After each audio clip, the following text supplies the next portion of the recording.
Viewers, আপনারা দেখতে পাচ্ছেন আমার খামারে একজোড়া ককাটেল পাখিকে আলাদা রেখে তাদেরকে ট্রিটমেন্ট দেওয়া হচ্ছে এবং পাশাপাশি এক ধরনের ওষুধের দ্বারা তাদেরকে পানি স্প্রে করে দেওয়া হচ্ছে।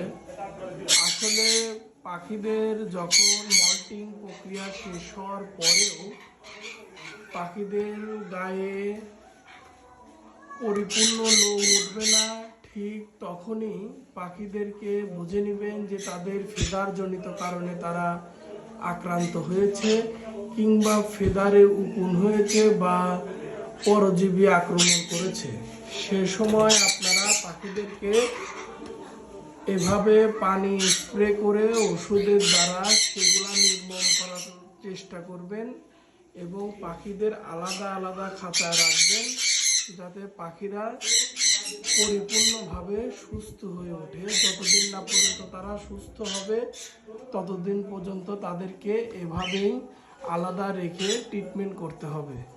সকলকে ধন্যবাদ। আসসালামু আলাইকুম।